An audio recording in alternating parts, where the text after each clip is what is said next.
We are back now with our panel of Republican leaders, Senator Tom Coburn, Governor Nikki Haley, Congressman Alan West, and Congressman Paul Ryan. And we want to bring in our CBS News business and economics correspondent, Rebecca Jarvis, who is following the questions we have been getting online. Rebecca? Bob, thank you. And this first question comes from Facebook. It was submitted to us from Suzanne Thornton of Cushing, Texas. And she asks, under a Democratic President Clinton, we had a surplus.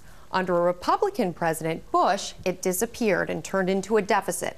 So why should we hand our country back over to Republicans? Governor Haley, why don't you take this one? You know, I think what we first have to understand is both parties made a mistake. I mean, both parties did not handle the government responsibly the way they should. We have got to, and in reference to what the senator said, we do have to cut taxes. In South Carolina, we have an economy where I have basically said government was intended to secure the rights and freedoms of the people. It was never intended to be all things to all people. So what we did was we said, this is going to hurt, but we're going to get back to the basics and we're going to get strong again. And we're going to do it independently of the federal government. And a lot of that is we are cutting unemployment taxes for employers. We are cutting down the weeks for employees on what they get in terms of unemployment taxes. But we are incentivizing those that are successful to want to be more successful. And we have to remember that when you give businesses cash flow, when you give them profit margins, what's the first thing they do? They hire people. So your goal has to be on jobs. It has to be on job creation. And it has to be on the fact that when you know both parties have messed up, guess what that brought about? The rise of the Tea Parties, which were upset with both parties, that said, we want to take our government back. We're going to do it. Now it's government's responsibility to control the spending and know the value of the dollar. Governor, can I just ask you this question?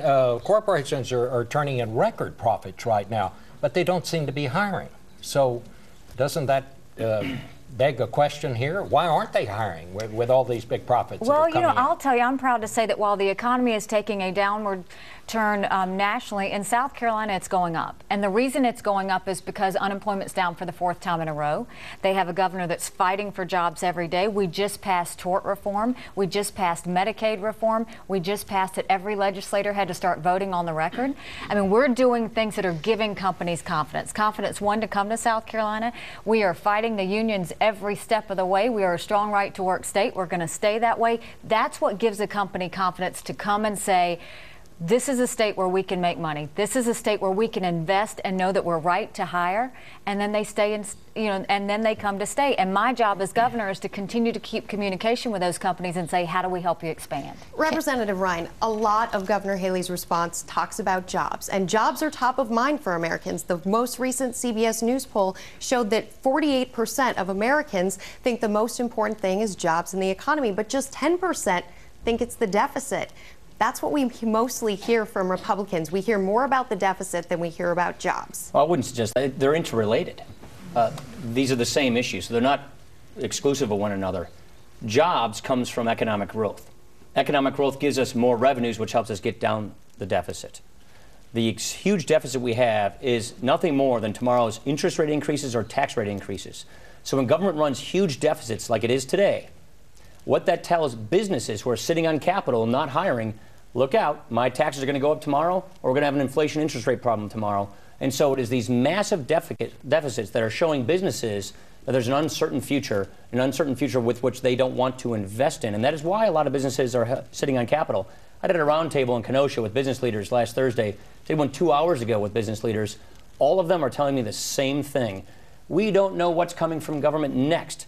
So many new regulations coming down the pike. They also don't know what's coming from the consumer, though. There's no consumer demand for a lot of their products. Say that again? They don't know what's coming from the consumer. The demand that's coming from American consumers is very weak at this point, which is why they're not creating the jobs to sell the product or to manufacture it. Consumption comes when people feel secure in their own lives, when people have jobs that they feel secure in, when they're not worried about losing their job. You need to have a good economy that is producing jobs and giving security, economic security to Americans who then will go forward and act like consumers. And so what we have right now is a government that is giving so much uncertainty. Tax rates on successful small businesses under the president's plan, which is in law, is going as high as 44.8% on successful small businesses. Most of our jobs don't come from the big corporations, they come from these successful small businesses. And when we're going to be raising their taxes as much as President Obama is proposing, that puts a chilling effect on job creation. When we raise and borrow all this money, 42 cents out of every dollar coming out of Washington, it's borrowed. 47% is coming from other countries like China. This is not a future in which people, businesses, or consumers feel confident in the American economy.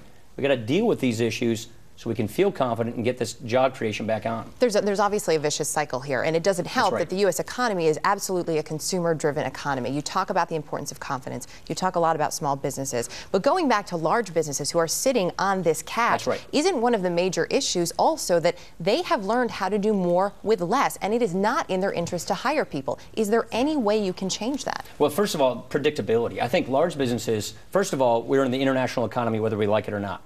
And we have to recognize if we tax our employers, our producers a lot more than our foreign competitors tax theirs, they win, we lose. Right now, we have the highest corporate tax rate now that Japan is lowering theirs than any other industrialized country. Right now, we are taxing our businesses, our manufacturers in America, a lot more than our foreign competitors tax theirs. And what is the government telling them? You're going to pay higher taxes. What is the government doing? Running up record deficits. That means even higher taxes. So even though the president's proposing over $2 trillion in new tax increases on these businesses, we still aren't solving our fiscal problem, and it's putting a chilling effect on hiring. So you're not going to get good consumption in this country if you don't have good investment, if you don't have confidence, if you don't have businesses out there not only keeping people on the payroll, but adding to their payrolls. And so we're in a vicious cycle. We want to get on a virtuous cycle. All right, we're going to have to stop this cycle right now because we need to take a quick break. When we come back, though, we do have several more questions to get to, so stay with us.